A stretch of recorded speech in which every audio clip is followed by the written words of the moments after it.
Yesus berubah rupa di atas puncak gunung bersama Nabi Elia dan Nabi Musa. Petrus, Yohanes, dan Yakobus menyaksikan peristiwa transfigurasi Yesus di atas puncak gunung.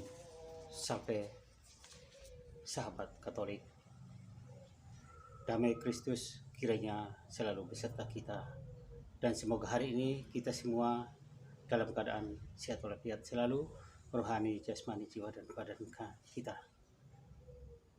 Dan seandainya ada keluarga, ada saudara kita yang mungkin sakit, marilah kita berdoa bersama-sama, bersatu hati, mohon kepada Tuhan Yesus Kristus agar oleh bilur-bilurnya mereka boleh mendapatkan kesembuhan.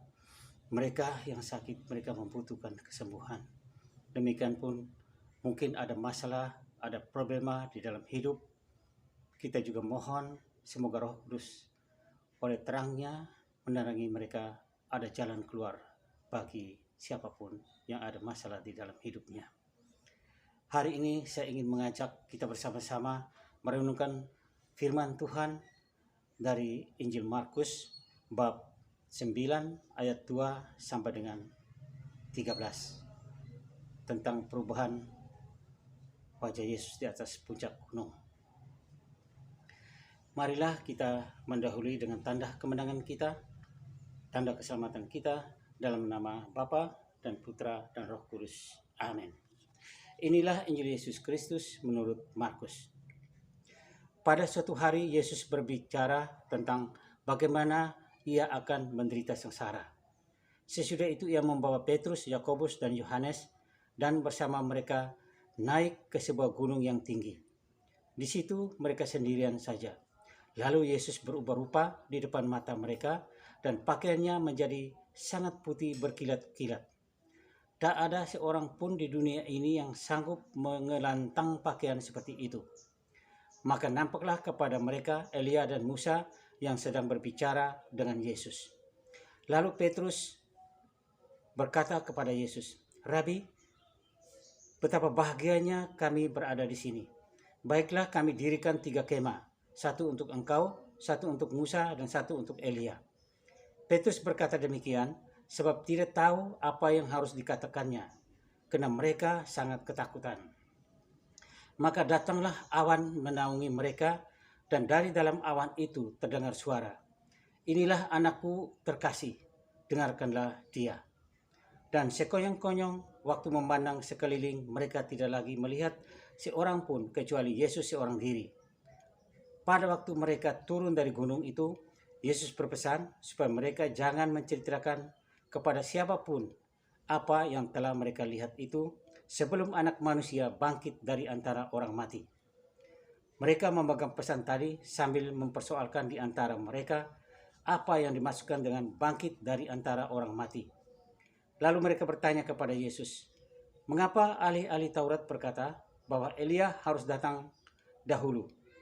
Yesus menjawab, "Memang Elia akan datang dahulu dan memulihkan segala sesuatu. Tetapi bagaimanakah halnya dengan Anak Manusia? Bagaimana tertulis bahwa ia akan banyak menderita dan akan dihinakan? Tetapi aku berkata kepadamu, memang Elia sudah datang dan orang memperlakukan dia menurut kehendak mereka, sesuai dengan yang tertulis tentang dia." Demikianlah sabda Tuhan, terpujilah Kristus. Saudaraku, sahabatku yang terkasih di dalam Kristus. Hari ini kita akan melihat, merenung, dan belajar bersama bagaimana para murid mengalami peristiwa surgawi, yaitu Yesus berubah rupa dan penampakan Elia dan Musa di atas puncak gunung. Betapa gembira hati seseorang ketika ia bertemu dengan seorang tokoh terkenal, tokoh yang termasyhur. Ada perasaan sukacita dan gembira bercampur segan, sungkan, karena merasa mungkin kurang pantas atau tidak layak berjumpa dengan tokoh itu.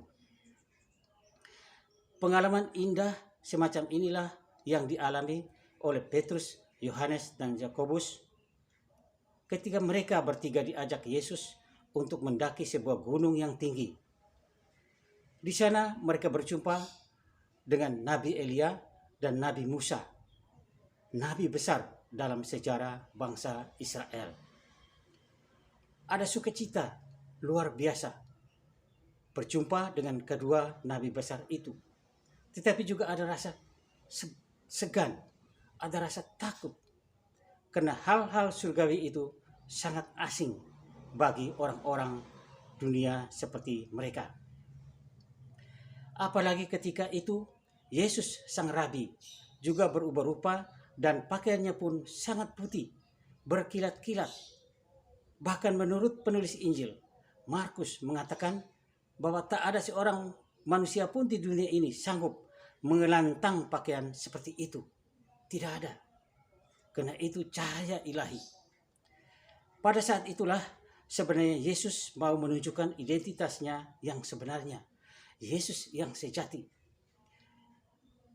Kepada Petrus dan kawan-kawannya. Tetapi Petrus dan kawan-kawannya mungkin terlena oleh cahaya ilahi itu. Dan tidak sadar.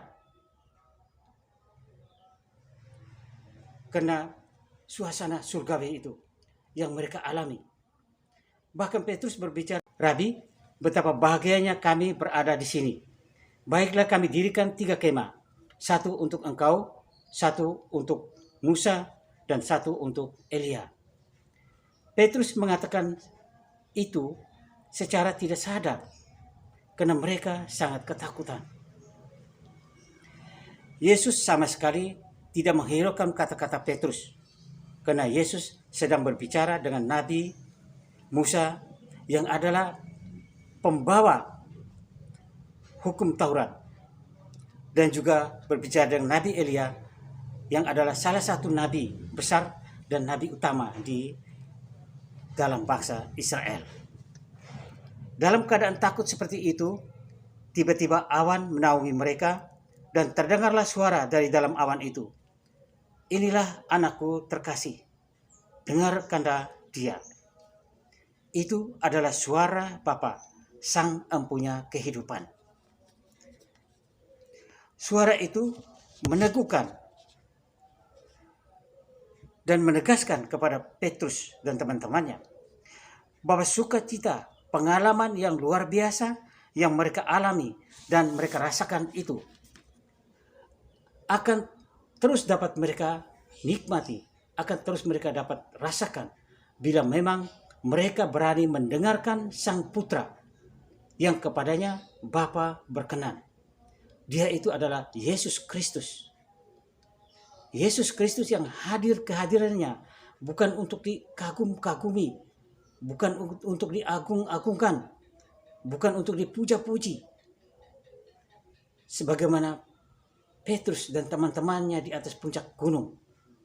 Bahkan Yesus melarang mereka untuk menceritakan apa yang mereka lihat dan apa yang mereka alami kepada siapapun sebelum Putra Manusia bangkit dari antara orang mati. Bagi 3 murid ini, pengalaman di atas puncak gunung merupakan pengalaman puncak dalam perjalanan iman mereka. Di atas puncak gunung inilah mereka menemukan kebesaran dan kemuliaan Tuhan. Mereka saksikan sendiri bagaimana dahsyatnya kuasa dan cahaya ilahi itu. Namun pengalaman puncak gunung itu tidak menyelesaikan semua persoalan iman mereka. Padahal Yesus mengharapkan semua mereka bertiga inilah. Yesus mengharapkan mereka bertiga inilah yang seharusnya memahami ajaran Yesus dengan setepat mungkin, terutama ajaran Yesus tentang sengsara, kematian, dan kebangkitannya. Sebab Petrus, Yohanes, Yakobus juga pernah dipilih oleh Yesus sebagai saksi-saksi pembangkitan putri Yairus. Itu kita bisa baca di dalam Markus bab 5 ayat 37. Juga Petrus, Yohanes, dan Yakobus adalah saksi-saksi kegelisahan Yesus di Taman Getsemani pada malam terakhir sebelum Yesus ditangkap. oleh serdadu Yahudi. Kita bisa baca di Markus bab 14 ayat 33. Jadi ketiga murid ini sebenarnya dipersiapkan secara khusus untuk mengenal dan memahami Yesus secara benar, Yesus yang sejati. Tetapi malahan setelah turun dari gunung, ketiganya tetap mengalami kebingungan dengan kata-kata Yesus bahwa anak manusia akan bangkit dari antara orang mati. Bahkan Petrus, calon pemimpin kelompok pengikut Yesus. Petrus menjadi calon pemimpin kelompok pengikut Yesus, terutama kelompok 12 murid. Sama sekali tidak mengerti ajaran Yesus dan justru ia berusaha meyakinkan Yesus bahwa pasti ada jalan lain untuk lolos dari jalan sengsara. Pasti ada jalan lain untuk Yesus lolos dari jalan salib, jalan Via Dolorosa.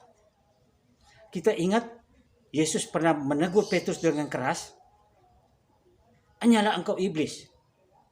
Karena ketika Yesus bilang Yesus harus menderita, Petrus menarik Yesus ke samping dan tidak mau mengizinkan Yesus untuk menderita. Jadi Petrus memahami salah misi Yesus. Maka itu Yesus menegur dia dengan tegas, "Hanyalah engkau iblis."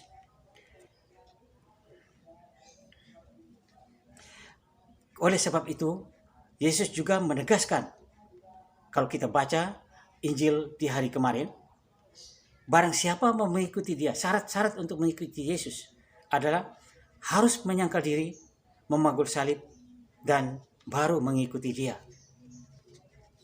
Peristiwa puncak gunung, peristiwa Yesus berubah rupa, sama sekali tidak merubah sikap Petrus.